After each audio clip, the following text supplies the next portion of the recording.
What is up? What is up? What is up, everyone? It is another day, another time, and another week for yours and my favorite Wednesday night show. I'm talking about Kingdom Boss Mindset. You all. I have a legend up in the building with me tonight, y'all. Straight up legend, like a beast, a legend. But before I start introducing that, I got to do a little bit of some promo work. Y'all already know. Let me show y'all something.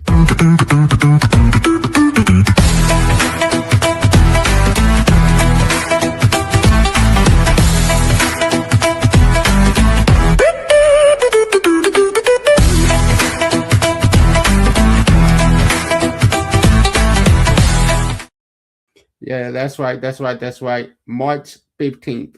Coming up. I need y'all to run over there to Gospel Choice Awards and vote for James H. Glover Studios in those three categories. Y'all will be seeing more posted about it. And last but certainly not least, let me show this. I Yes, guess yes. at this point, James will just go ahead and create me my own show since I'm here every Don't time. play with me. Don't. So yes, y'all heard it here first. The Prosperity Blueprint is coming to James H. Glover Studios with my internet mama, Dr. Rosita Jackson. She is coming over here, and y'all, anybody that knows her, if you have been on James H. Glover Studios and watched any other shows that we do, you know how she coming. And I'm excited about having her on and bringing her soul and bringing her flavor to the studios. So y'all get ready. We have a lot of great things coming. But now, y'all, it's time to talk about this legend that I got up in the building with me. I'm talking about Miss Angela Bossladii Culliver, known as such by her players. She is not only an Army veteran, but also hails from a long line of armed forces family members, including her father. This background has instilled in her values of structure, commitment, hard work, and perseverance. Angela's passion for basketball began at the young age of 9. Over the past 28 years, y'all, this is what I want y'all to catch. She has immersed herself in the sport, transitioning from player to coach, working with various organizations from Boys and Girls Clubs to professional basketball teams. She has spent 9 years as a referee, and here's a big one, y'all. I want y'all to grab y'all popcorn for when I say this, y'all. Before becoming an owner of multiple professional teams, Ms. Culver had also taken on the role of commissioner of a pro basketball association. And you all, there's so much more I could say about her. But you all, what I want y'all to do right now is I want y'all to sit back. I want y'all to relax. And I want y'all to get ready because we got the boss of all bosses coming up in the building. As soon as we play this 30-second countdown, the next face you will see is that of Coach Angela. Let's hit it, y'all.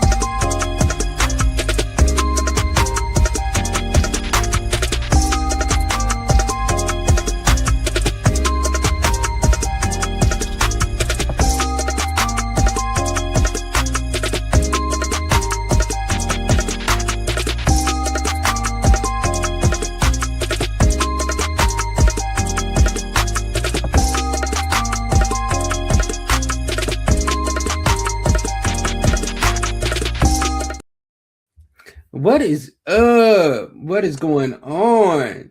Hello, Mr. Glover. How are you? It's good to see you today. It is good to see you too. Thank Y'all you. don't understand. Like I've been trying to get her on for the longest. For the Don't make me longest. feel bad. Y'all, I hit her. No, I'm about to tell on you. Don't do me like that. Don't do me like Look, that. y'all, she's so grand. She's so grand. I met her on TikTok. I hit her up on her live video on TikTok, and I'm like, yo, I would love to interview you. And she's like, okay, bet we can make that happen. I slide in her DM on TikTok, y'all. Slide in there to set up a meeting to get this done. Thank God I happened to get on her live a couple of days ago. And I'm like, yo, I'll be still outside. I'm like, yo, I can't wait to interview. Oh, shoot, that is coming up, ain't it? I am so sorry. Charge it to my mind, not my heart. I promise you. But I remembered right away, didn't I? Yes, you did. Yes, you did. I will give it to you. This is like DM me your number. That way we could get this all squared away. And look, we right here now. Yeah, we here. On time. Yeah, exactly. All right. And y'all, let me be honest with y'all. There was somebody else that was supposed to be on here tonight. I rescheduled them because when Coach Angela tells me that she ready, you make that work. Lord. So I want you to tell my audience a little more about you, maybe something that they don't know. Well, first and foremost, I put God first in everything that I do in my life. So I give honor to him for everything that I have accomplished. A mother of 5. I have 17 grandchildren. Yes, 17. And as Mr. Glover has said, I am an avid lover of sports, but basketball is my passion. I've been doing this for a long time now, almost 30 years. So, of course, I'm telling my age, but I do mentoring, life coach skill training, life skills training for everyone that needs it. I'm just a nurturer by nature. So, for me, just the love of people, the love of sports, giving people the opportunity to do something that they felt like they couldn't do anymore or just had not been given someone in their life who would push them to that greatness. That's just what I do. That's who I am. She talking about she a mother of 5. Mother of 5 where, ma'am? Mother of 5 where? Right here, baby. This is me. I don't believe it. I don't believe it at But all. did you catch them 17 grandkids? You lying. I don't believe it. I don't believe it at all. So y'all, all right. What we about to do right now, we're gonna start it off and have a little fun tonight, y'all. And y'all know how we normally start it off. I normally start it off by asking a question first. But since I have the sports enthusiasts on here with me tonight, we're gonna give her 30 seconds, 24 seconds. She got 24 seconds to answer all of these questions. And what we're gonna do is she's gonna get all of these questions, and each one, she's got to finish all of these questions within 24 seconds. Now y'all know he's doing me wrong. You ready? I ain't got no choice, do I? No, you don't. Come on, come with it. We're gonna make it happen. We're gonna figure it out. All right. So your time starts as soon as I ask the first question. Okay. Michael Jordan or LeBron James? Michael Jordan. Discipline or motivation? Discipline. Defense or offense? Defense. Best leadership trait? Say that one again. Best leadership trait? Lead by example. Hardest role? Coach, owner, or commissioner? Hardest. You said the hardest goal? The hardest role. Coach, owner, or commissioner? Role. Commissioner. All right. Best basketball movie? Loving basketball. One word that describes your mindset.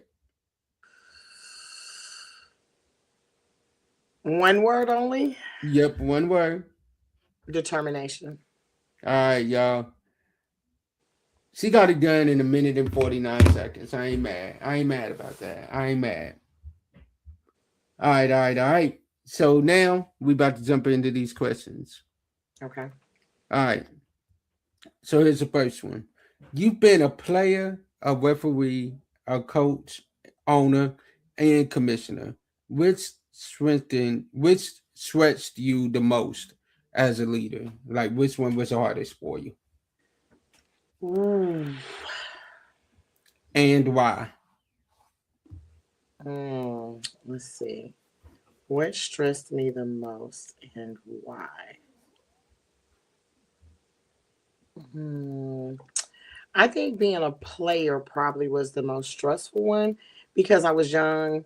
You have to learn the reason behind why somebody pushes you the way they push you. Um, Growth. You have to grow in order to get to the places that you are. And you know when you're young, you think you know everything, and so you have to learn how to follow the leader, but lead those who follow. If that I makes like sense. that. I like that. I like that. So if that makes sense to you, and if everybody can Yeah. follow me with that, in order to be a leader, you have to know how to follow because you have to understand what it's like for others to follow you. So when you lead, you have to becoming a leader. You have to know what it feels like to have someone that you're following not lead you by example. So as a leader, I always knew that there's nothing that I'm going to ask someone else to do that I'm not willing to Not do gonna myself. leave yourself. Yeah. And when you, as a leader, when you bring things to somebody, you can't bring a problem without a solution. I like that. I like that. All right. So, as a woman leading in sports, what challenges did you have to overcome to earn respect in this industry? Because this is Women's History Month, and you doing things that most women aren't doing. I think as a woman in a male dominated industry, you have to automatically come in demanding respect, but giving a reason to be respected. So when I come into the game, I know the game. I live it, I breathe it, I've done it, I've played it, I've coached it, I've refed it, I've done everything that there is to be done to it. So there's nothing you can come to me with that I have not already done. First, when you look at a woman, the first thing you say is, "What's she doing up in here?" I remember the first time I walked into a men's locker room for a semi-pro game, and they all looked at me like, "Who is she?" And I said, "Hi, how you doing? I'm the new owner." Well, Mm, that one I was the co-owner. I said, and before you go to looking, um, I am not here. I'm not new to this. I'm true to this. I've played it. I've coached it. I've refed it, and now I own it. And we're gonna do all this, and we're gonna do it together. You might not like me in the beginning, but you're gonna love me in the end because we're gonna win. And that's exactly what we did. So I think the biggest thing is you have to go in understanding what you're there to do. You have mm, to be able to explain the biggest things. You don't sell dreams to anybody. Don't sell anyone a dream. You have to tell them cold hard facts. This is what it is. If this is what is your goal? Where are you trying to go? And this is what it's going to take to get there. Not everybody's going to make it to where they want to go. But if you work hard, you have the best opportunity. You have to be willing to listen, put in the work, but not just put in the work that I put there for you. You got to put in those extra hours. You got to be willing to want this as much as you want to breathe. And if mm. you know what it feels like to not be able to breathe Come and on. what it feels like to breathe, then you have to understand what I'm saying. You have to want this just that bad. And if you don't, you're Just going to fall peace short. out. Yeah, for real. Like that's how I am with what I'm doing over here on the media side. Like Mm-hmm. this is not a plaything for me. Like, yo, if you over here with me and you rocking with me, guess what? We're gonna put that work in. Like there ain't no I'm not let me put it like this. I'm not gonna expect anything of you that I ain't putting out myself. So if I'm staying up extra hours, working a 9 to 5, plus staying up later to deal with this stuff, you Mm-hmm. got to be willing to do that same thing. Absolutely. And if you ain't, then guess what? This ain't for you. This ain't the studio for you. Like we can keep it pushing and we can do what we got to do. Mm-hmm. You're All right. right. All right. So let's go into your history a little bit. You played, you coached, and you ref, and now you own. You played, you coached, you ref, you owned, and now you're a commissioner. Mm-hmm. So, all right, let's go into your playing days. Okay. What position did you play? I played shooting guard and small forward. Okay, okay. Two See, opposite I was gonna spectrum. think. I was thinking you would have played point guard. Mhm. All right, all right. So, what teams did you play for? Like, did you play in WNBA or? Oh no, no, no, no, no! I didn't make it that far. No, I had a love from the game from a childhood, and played through high school, and then went to FAMU as a walk on. But when I tell you, it was just a love for it from a young child, a young child. Um, you just have to. I tell anybody, you have to have a love for it, and I had a love for it that just never ever died. So playing in school, I always studied the game. I was a big Michael Jordan fan. You asked me when you said Michael Jordan or LeBron. Listen, Michael all day, I every day. came I came from an era when basketball was different. The little bumps and stuff that they get called for fouls now. Jordan didn't play in that time. They went out there and they got bodied. You know what I'm saying? They were physical. It was no crying and whining. And I ain't trying to be funny. LeBron was a great player in his time, but what we have to understand is that times were different. Mm-hmm. Basketball was different. Basketball was different back in that time when you had the Julius Bad Irvin, Magic boys, Johnson, Mailman, um, you know, Isaiah Thomas. Yes, it was different ball game back then. So the basketball that this generation is growing up on is not the basketball that I grew up in. Mm-mm. So I know there's always an argument about who's the best. Listen, the best in that time, Was MJ. and you can't take it from them. And last And time I said 6 is better than 4.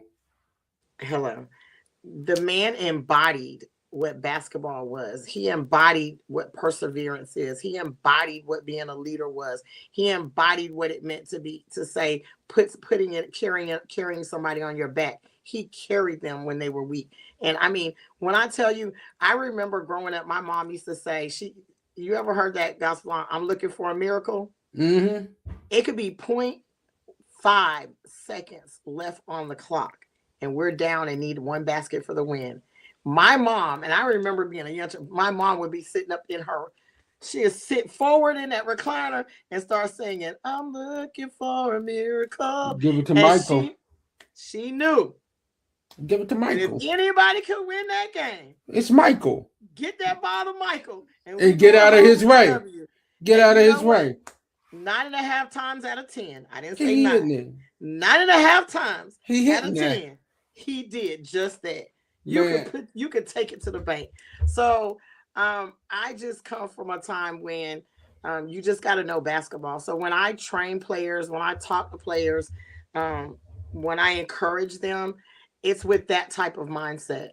I know, there were some dogs back then, but they put in the work. You know what I mean? I put my guards and post them up with our post players. You know why? Because at any given time, you might have to be down there. And you got to be able to hold your own. When I was in high school, I was so mad at my coach because he would make me play small forward. I'm not no forward. I've been a guard my whole life. But he was like, but you had the strength to be there. But it used to make me mad because you're putting me down there with these bigger girls. And I'm like, what am I supposed to do with them? But you know what I did? I had to You hold it in the them. road, and I had to do what I had to do because you know what? My team was depending on me to do just that. So it's just it's been a great ride. I've loved every minute of it, and it's just been a progressive step. It's been a progressive step. But when I came in knowing that I had to let them know out the gate that I had this. I know what I'm talking about, and you can't just come tell me anything because 9 times out of 10, I'm going to challenge you on everything. And if it's in black and white, don't ever try me because I promise you I'm going to win. If it's in black and white, I'll challenge you every time. I love that. I love it. I love it. I love it. I love it. One thing that I always remember was during COVID, ESPN came out with that documentary, The Last Dance. Now, I grew up a Michael Jordan fan. I grew up in a day and time where in my house, it's Michael, then there's everybody else. So for me, even to this day, it's Michael, then it's everybody else. And Mhm. I'm a LeBron fan. But you can't compare the two. And I remember there was one interview where it looked like Chicago was about to lose the game. Somehow or another, they came out with it because Michael sold up and sold out like he always does. A reporter went to Steve Kerr and asked Steve Kerr a question. He said, "Was you ever worried throughout the game?" He said, Steve Kerr looked at that reporter and laughed. He said, "I was never worried because we got Michael on our team." Who else could take off before the free throw line and hang It and have the just ball fly. anytime in It the just air and fly. just catch him a body? Yeah, you better get out of the way because I'm Switch coming. hands on you. What you say? There was nothing like it. And there'll never be another one like it. He Never. was sensational. He was. Sensational. He saved the NBA. Yes, you could have. You listen.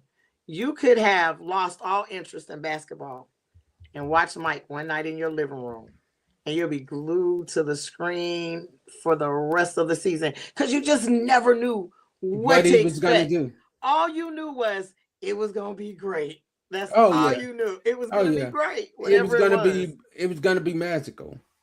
Just like I said, there'll never be another Larry Bird. Mm-mm. Pure Or another. shooter.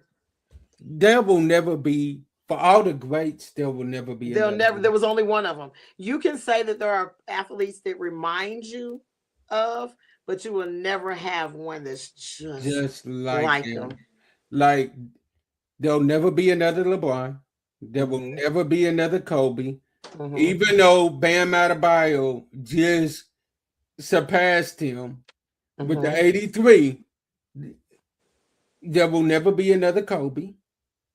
There will never be another Michael. There will never be Mm-hmm. another Larry Bird, and there'll never be another Magic Johnson. Never. Never. Like Never. there'll never be another Steph Curry. And someone was arguing with me today, and I'm just gonna say this, and I'm gonna get back on topic about Bam Adebayo. But let me tell y'all this: I'm a coach as well. You got to look at his numbers. It may not have been the sensational what we seen with Kobe, but I will tell y'all, please do not take nothing from that man. If That you've man ever put in been in that a work. gym, if you've That ever man been put in in a that gym, work. putting in shot after shot after shot after shot after shot. From that free He throw met. line, Come on, he look what he did from the free throw line. You know that some they people talking don't about shoot all he that many did was free free throws in throws. their career. They talking about all it was free throws. But guess what? He had to hit them. Half of them were free throws. We ain't gonna say half of them, but guess what? He hit them. How many of y'all can say y'all hit that many free throws in your career? You understand what I'm saying? That's a lot. People don't understand. That's constant this. Constant this. Not on top of the fact that he's running up and down the court the entire game. He's hitting these shots. He's playing defense. Do you know the type of stamina, the type of determination and accuracy, discipline, and commitment it took for him to do that? So please, y'all, all y'all fans, listen, I love Just get Kobe. off of him. There'll never be another one, but y'all don't take nothing from that man. From that man, no, at all. Y'all, we could talk sports all day. All Between the day. both of us, yeah, for sure. I got something in my head cooking right now. I'm out I'll there. come back. Look. I want you to stay on here when we get done because I got Okay. something up in my head, Okay. up my sleeve. All right. So, what does the title "Boss Lady" represent beyond basketball? What does that title represent to you beyond basketball? I think people have to understand what being a true boss is. A lot of times they'll say, okay, a boss is just someone who has a business and they're the leader, but that's just a title. When you say boss lady to me, it's not just about business, it's about life. I'm a boss in everything that I do. Whether it's being a coach, whether it's being a commissioner, whether it's being a mom, whether it's being a grandmother. Um, Boss lady is just someone I take charge in whatever I do. I'm committed to it. I'm not going to be defeated easily. I'm going to stand behind whatever it is that I say that I'm going to do. And if I say I'm going to do it, I'm going to do it. If you tell me I can't do it, I'll show you that I will. So that just for me, Boss Lady was just an all around title where I'm just someone who stands on business. I stand 10 toes down and I don't have any problem getting it out the mud.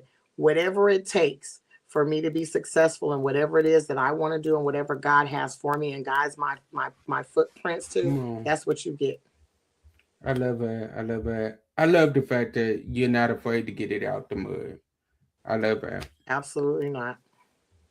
I love that. For real. Like, because there's so many that would be like, they want things handed to them.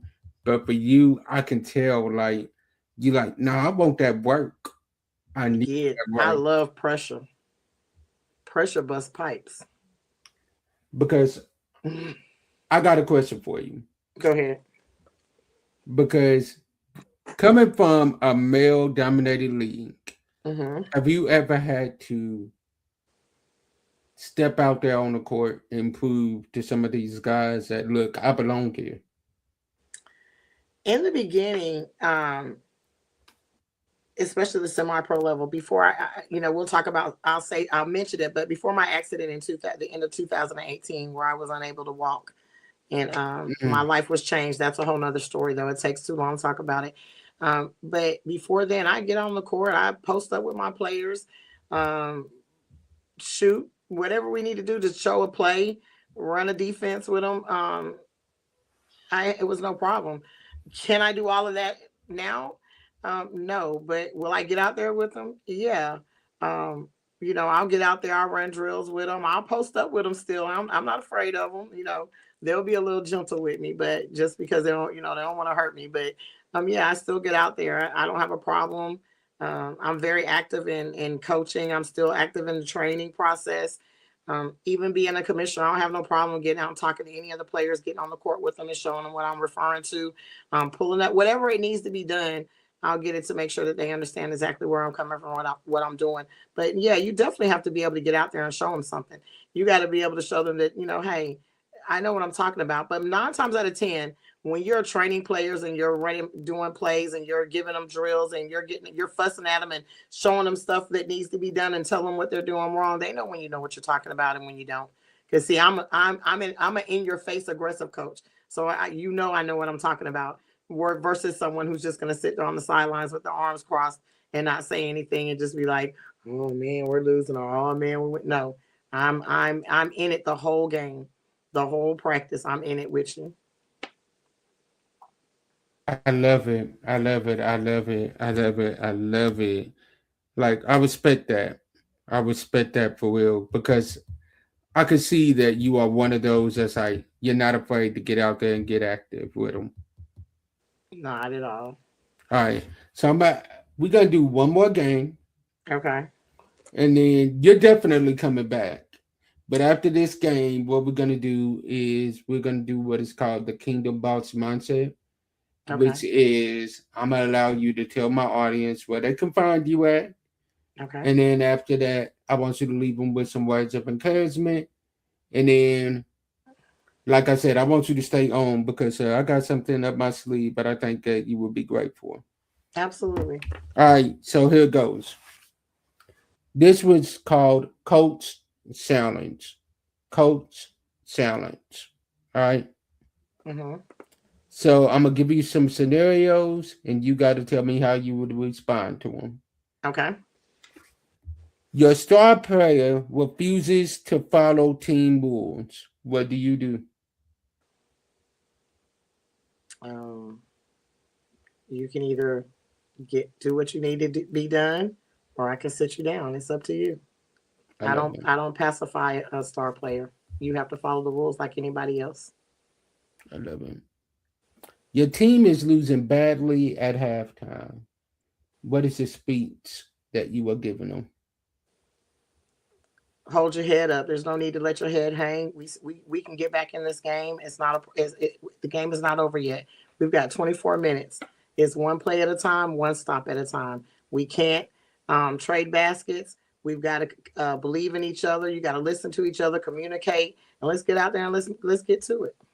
I love that. I love that. Two players are arguing in the locker room before a game.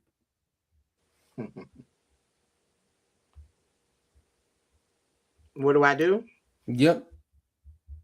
Um, I'm a very loud coach. I'm gonna make you shut it up. We're not, I don't mean it in an ugly way, but we gonna stop that. We're not gonna argue. We're a family. One thing I do with all my players, they know that we're a family. We are not enemies, and I don't care what it is that whatever it is that you got going on, we're gonna leave that where it is. We're gonna talk about it later. But right now, we need to be a family. We got a mission. We have a job to do, and the only way we can do that is if we do it as a family. We don't do all the fighting and amongst ourselves and arguing. But my team, my players don't do that because we know better. They know better. We're a family. We don't do that. I love it. I love it. And last but certainly not least, a player is very talented, Mm-hmm. but he has a bad attitude. They have a bad attitude. Mm-hmm. What do you do at that moment? If they have a bad attitude during the game or just a bad attitude altogether, All together. those players normally don't last with me. Those players are normally let go. We can talk about it. We'll sit down. We'll have a discussion and tell you what the expectations are. But those type of players can be a problem for the entire team. It's just like one bad apple can tear down the whole morale of a team. So those players have the opportunity. They have our opportunity to sit down with us, the staff. We talk about it. We let them know, like I said, what our expectations are, and then give them the opportunity. Can we fix this? Can you follow? Can you make that adjustment? Because if not, this is not the place for you. No hard feelings, but you just can't stay here. I love it. I love it. All right. All right. I love that. I love that. So now we are gonna have what is called the Kingdom Mindset moment, and we're gonna give you that chance to just give us some great advice and tell my audience where they can find you at. And like I said, you coming back, so trust and believe that. Like we got to get you back on it because we barely scratched the surface. We started talking about Michael and First and foremost, you can find me on all social media at MsTruVision. That's MsTruVision. If you type that in on most social media, you'll be able to find me because that is my nickname. But you can also find me at Angela Culliver. Daniel's in the middle because there is a cousin that has the same name. So Angela Daniels Culliver. The last name spelling is Culliv as in Victor ER. Again, Angela Daniels Culliver, or you can type in MsTruVision on any social media and you will find me there. So, my word of wisdom that I want to leave you with and words of encouragement are whatever it is that you set as goals for yourself, I want you to always remember this. It's important that when you set a goal, you set an attainable goal. So many times in life, we are disappointed because we don't achieve what it is that we want to achieve. But 90% of the time, it's because you've set a goal for yourself that you knew was not attainable. And because you did not attain that goal, you are upset, you're disappointed in yourself. Never be. And it's okay to regroup. It's okay to regroup. Prioritize what it is that you need to do. Set those goals in order of importance and then attain those goals. Remember that nobody can stop you from doing anything that you set your mind to except you. Don't let anybody tell you no. Don't accept no for an answer. If you know that it's something that you can achieve, maybe you're just not with the right people or around the right people that want to see you win. But just know as long as you have faith and belief in yourself and you keep putting one foot forward every single day, then you can achieve anything that it is that you want to achieve. Just don't give up.